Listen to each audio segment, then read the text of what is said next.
Hey, Pack Indians, how are you today? As you can see, I am wearing a red, white, and blue scarf today, as well as red and blue shirt.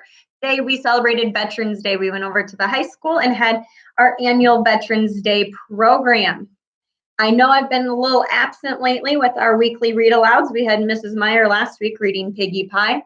This week, I am going to read No Jumping on the Bed.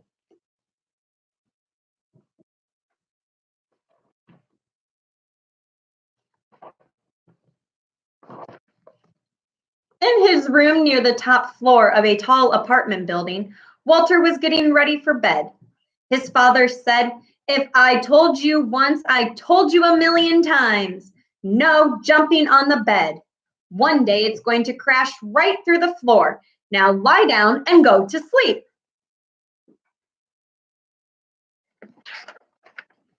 Walter popped down on his pillow and squeezed his eyes closed. "Good night," said his father. He turned off the light and pulled the door almost shut. The room was dark and quiet, except for a soft thump, thump, thump coming from the room above. "That's Delbert upstairs," thought Walter.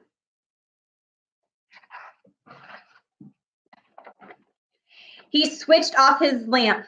If Delbert can jump on his bed, so can I.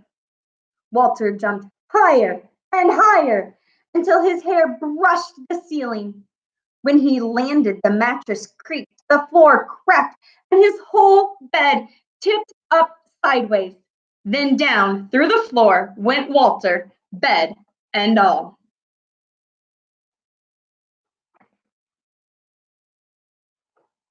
Walter's bedroom was directly above Miss Hattie's dining room. She was quite surprised when Walter landed in her spaghetti and meatballs.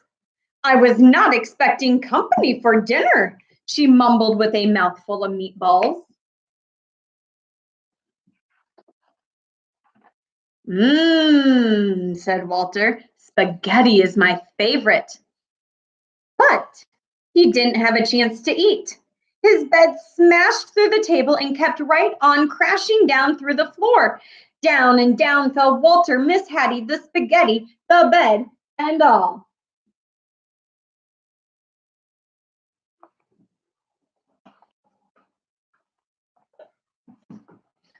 Yeah, turn the page. Here we go. Mr. Matty didn't even notice a bed coming through his ceiling until a meatball bounced on his head.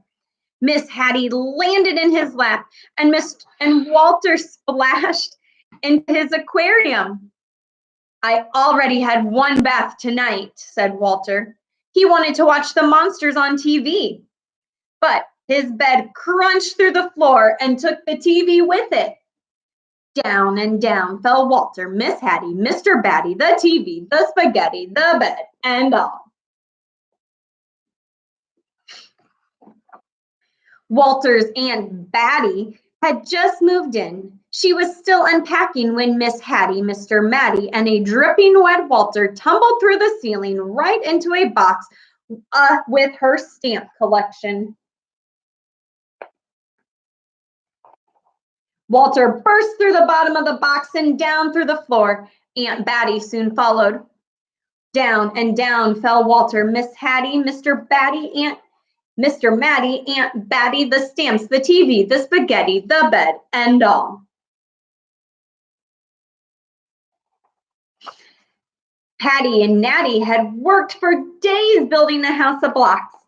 Afraid that fatty cat might not get over, they shooed her out. Then the upstairs neighbors came through the ceiling. "Excuse us," said Walter. "We won't be staying long." Then his bed crashed through the floor. Down and down fell Walter, Miss Hattie, Mr. Matty, Aunt Batty, Patty, Natty, Fatty Cat, the blocks, the stamps, the TV, the spaghetti, the bed, and all. The last thing Mr. Hanratty expected to see was a bed coming through his studio ceiling, followed by nearly everyone in the building. "If I knew you wanted to see my paintings," he said, "I would have tidied up a bit."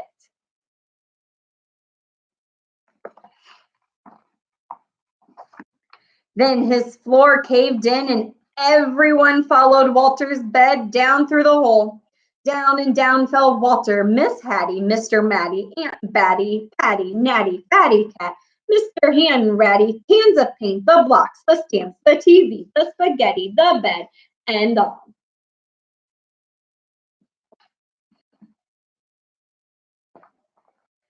Maestro Berlingatti and his string quartet were astonished by the colorful crowd that dropped in unannounced. "I love an audience," he said. But when paint splattered everywhere, the maestro wished his audience would leave. And they did, taking his string quartet with them.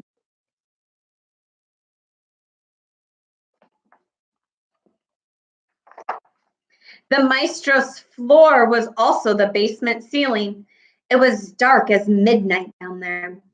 Walter squeezed his eyes closed and fell through the darkness until he landed on something soft. He opened his eyes. Everything was in its place. And outside the door, his mother and father were talking quietly. "Phew, no more jumping on the bed for me," said Walter, as he lay back down to sleep. Suddenly, he heard a creak. The ceiling cracked, and down came Delbert, bed and all. Down and down fell Delbert.